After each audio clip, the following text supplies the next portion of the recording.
केंद्रीय कर्मचारियों के लिए मोदी कैबिनेट का बड़ा फैसला। 8वें वेतन आयोग के गठन को दी मंजूरी। अध्यक्ष और 2 सदस्यों के नाम का जल्द होगा ऐलान। कर्मचारी संगठनों ने किया स्वागत। हरियाणा के वरिष्ठ नागरिक सरकारी खर्च पर कर सकेंगे महाकुंभ तीर्थ के दर्शन। सरकार के 100 दिन के काम की समीक्षा बैठक में मुख्यमंत्री नायब सैनी ने मुख्यमंत्री तीर्थ दर्शन योजना के विस्तार की घोषणा। और गणतंत्र दिवस को लेकर पंजाब पुलिस ने 169 रेलवे स्टेशनों पर चलाया तलाशी अभियान। 2500 से ज्यादा वाहनों की जांच कर 246 के काटे चालान।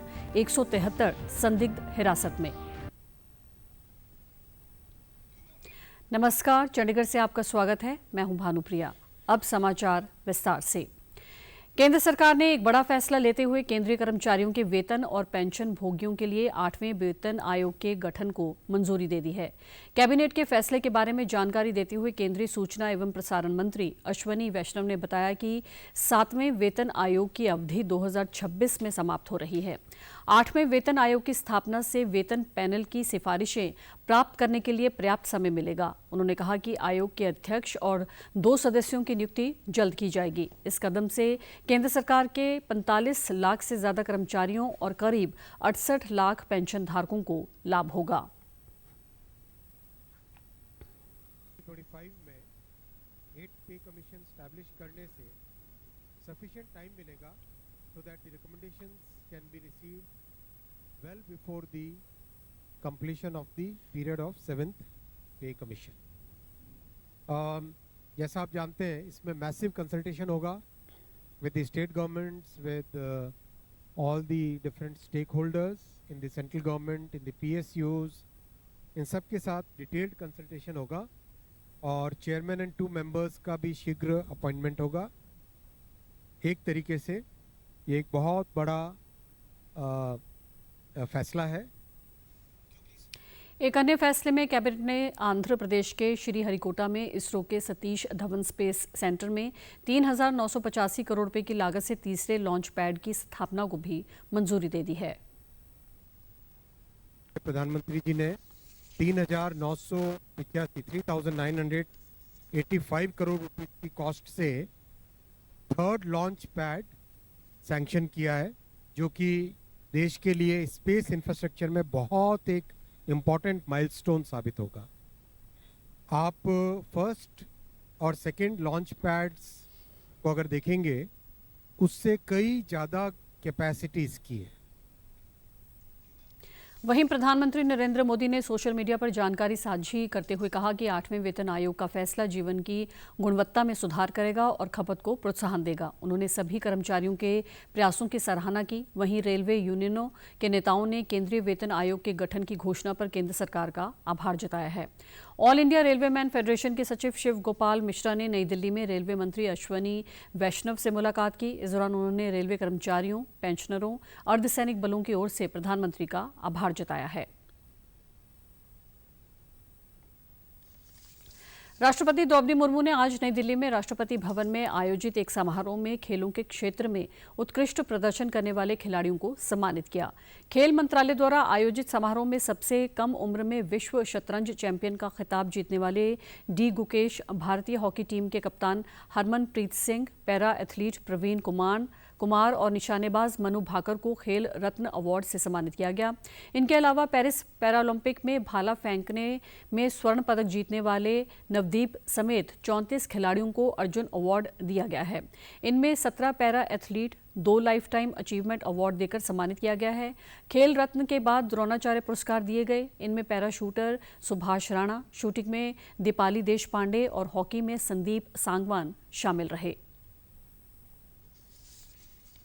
प्रधानमंत्री नरेंद्र मोदी ने आज नई दिल्ली के प्रगति मैदान में स्थित भारत मंडपम में आयोजित भारत मोबिलिटी ग्लोबल एक्सपो का उद्घाटन किया। देश के इस सबसे बड़े मोबिलिटी एक्सपो का विषय इस बार सीमाओं से परे भविष्य की ऑटोमोटिव मूल्य श्रृंखला का सह निर्माण रखा गया है।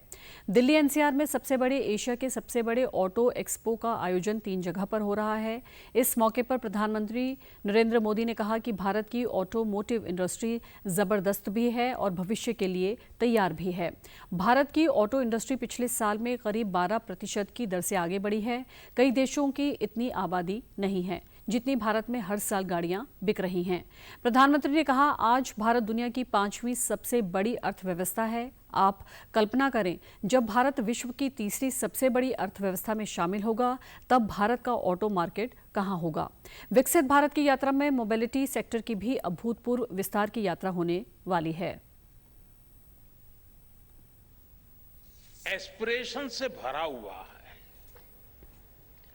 युवा ऊर्जा से भरा हुआ है। यही एस्पिरेशंस हमें भारत की ऑटोमोटिव इंडस्ट्री में दिखाई देती हैं। बीते साल में भारत की ऑटो इंडस्ट्री करीब 12% की ग्रोथ से आगे बढ़ी है। Make in India, make for the world के मंत्र पर चलते हुए अब एक्सपोर्ट भी बढ़ रहा है। इतनी तो दुनिया के कई देशों की पॉपुलेशन नहीं है जितनी हर साल भारत में गाड़ियां बिक रही है।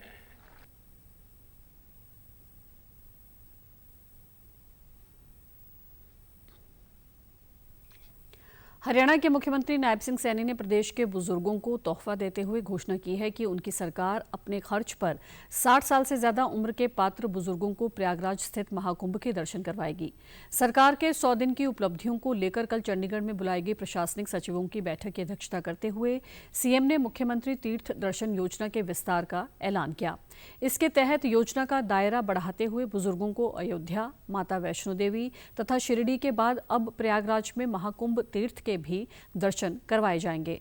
मुख्यमंत्री ने पहले 100 दिनों और अगले 5 वर्षों के जनहित के एजेंडे को बेहतर ढंग से लागू करने के लिए अधिकारियों से विस्तार में चर्चा की। उन्होंने अधिकारियों को निर्देश देते हुए कहा कि वे अपने अपने विभागों में सिटीजन चार्टर पर विशेष ध्यान रखते हुए इसे गंभीरता से लागू करें।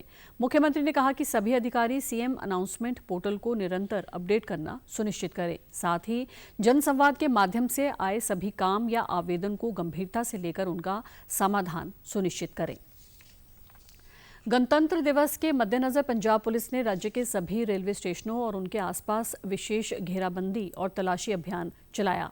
पंजाब पुलिस ने ये कार्रवाई पुलिस महानिदेशक गौरव यादव के निर्देशानुसार दोपहर 1 बजे से 3 बजे तक सभी 28 पुलिस जिलों में एक साथ की। इस मौके पर पुलिस टीमों ने रेलवे स्टेशनों पर आने जाने वाले व्यक्तियों की तलाशी ली।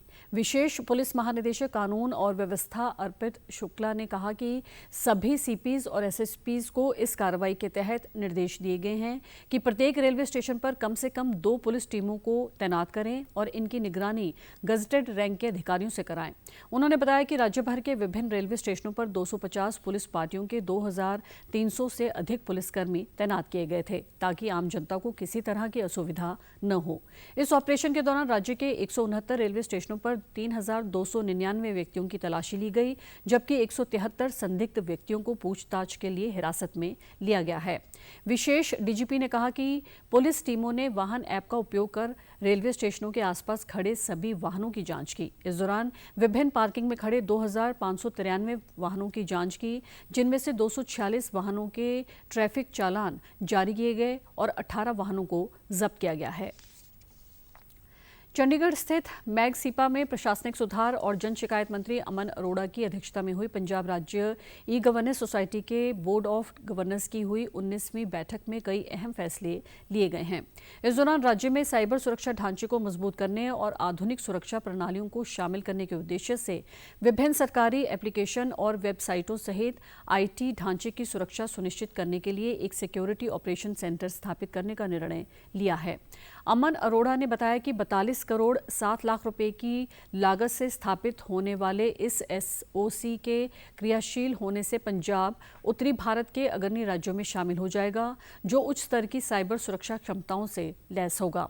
उन्होंने कहा कि डिजिटल युग में बढ़ते हुए और व्यापक होते साइबर खतरों को ध्यान में रखते हुए राज्य में सिक्योरिटी ऑपरेशन सेंटर की स्थापना समय की जरूरत बन गई है।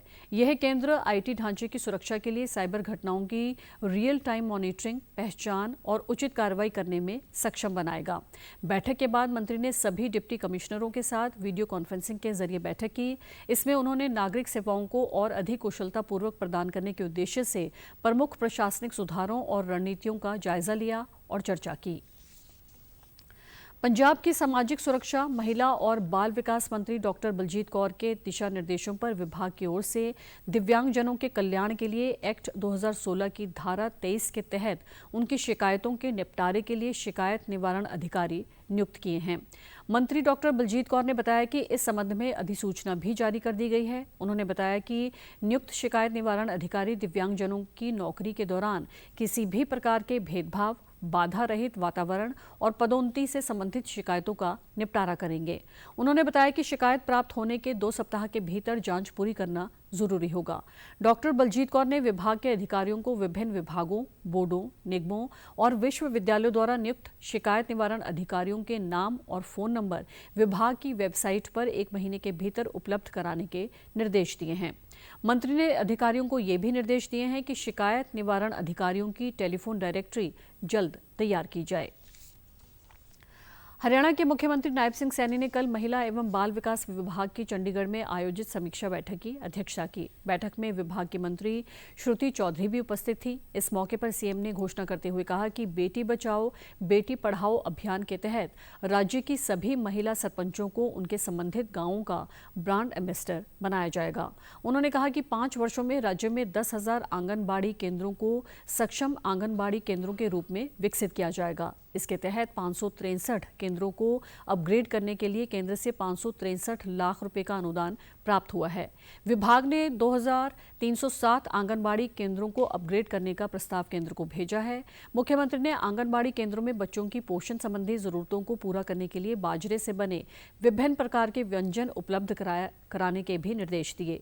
साथ ही निर्देश दिए गए हैं कि जिन आंगनबाड़ी केंद्रों के पास अपना भवन नहीं है, उन्हें अप्रयुक्त या कम उपयोग होने वाले स्कूल और अन्य भवनों में स्थानांतरित किया जाए जब तक कि उनके अपने भवन नहीं बन जाते। लिंग जांच के लिए हैंडहेल्ड USG मशीनों के इस्तेमाल पर चिंता जताते हुए मुख्यमंत्री ने इसे अवैध काम में शामिल लोगों पर नजर रखने और उनके खिलाफ सख्त कार्रवाई करने के लिए प्रभावी रणनीति तैयार की जाए। उन्होंने विभाग को निर्देश दिए कि वे राज्य में स्टंटिंग से ग्रसित 5 वर्ष तक की आयु के बच्चों की पहचान करने के लिए एक विशेष अभियान शुरू करें और इन बच्चों के पोषण स्तर में सुधार करके हरियाणा को स्टंटिंग मुक्त राज्य बनाएं। जालंधर के उपायुक्त डॉक्टर हिमांशु अग्रवाल ने जिले में पराली जलाने की घटनाओं को नियंत्रित करने में अहम भूमिका निभाने वाले विभिन्न विभागों के अधिकारियों को सम्मानित किया। उपायुक्त ने अधिकारियों को प्रशंसा पत्र सौंपते हुए उनकी मेहनत और समर्पण की सराहना की। इस अवसर पर उन्होंने बताया कि 2023 में जिले में पराली जलाने के कुल 1196 मामले सामने आए थे, लेकिन 2024 में इनमें 87% की गिरावट आई है। उन्होंने कहा कि ये सफलता जिला प्रशासन की बहुआयामी नीति और विभिन्न विभागों के अधिकारियों के सहयोग का परिणाम है। डॉक्टर अग्रवाल ने अधिकारियों की टीम वर्क को सराहा और कहा कि उनके प्रयासों से न केवल पराली जलाने की घटनाओं में कमी आई है, बल्कि इस कदम से पर्यावरण की सुरक्षा में भी योगदान मिला है। सम्मानित अधिकारियों को बधाई देते हुए डॉक्टर हिमांशु अग्रवाल ने कहा कि ये सभी अधिकारियों का कड़ा परिश्रम और समर्पण था, जिसने इस अभियान को सफल बनाया। ये कदम जिले में प्रदूषण को कम करने और पर्यावरण को बचाने की दिशा में एक महत्वपूर्ण प्रयास साबित हो रहा है। दिल्ली NCR समेत कई राज्यों में शीतलहर का प्रकोप जारी है। शुक्रवार को दिल्ली NCR, पंजाब, हरियाणा, राजस्थान, मध्य प्रदेश, हिमाचल प्रदेश और उत्तराखंड में शीतलहर का असर दिखा। कल सुबह से इन क्षेत्रों में कोहरा छाया हुआ है। IMD ने दिल्ली और पश्चिमी उत्तर प्रदेश में कोहरे और ठंड को लेकर ऑरेंज अलर्ट जारी किया है। मौसम विभाग के अनुसार अगले कुछ दिनों में तापमान में हल्का बदलाव होगा, लेकिन कोहरा और ठंड बनी रहेगी। 18 और 19 जनवरी को घने कोहरे का येलो अलर्ट जारी किया गया है। दिल्ली में पिछले कल न्यूनतम तापमान 10.3 डिग्री सेल्सियस दर्ज किया गया, जो सामान्य से 2.7 डिग्री अधिक था। बारिश और हवाओं के बावजूद दिल्ली NCR में वायु गुणवत्ता में खास सुधार नहीं हुआ है। AQI 386 से घटकर 302 पर पहुंच गया है। प्रदूषण नियंत्रण के लिए ग्रैप 3 के तहत कुछ पाबंदियां लागू रहेंगी। दिल्ली, उत्तर प्रदेश और राजस्थान में घने कोहरे और ठंडी हवाओं का असर अगले कुछ दिनों तक यूं ही बना रहेगा। और आप हमारे समाचार YouTube channel DD news Chandigarh, Facebook DD news Chandigarh और social media X DD news CHD पर भी देख सकते हैं। इसी के साथ चंडीगढ़ से समाचारों का सिलसिला समाप्त होता है। नमस्कार।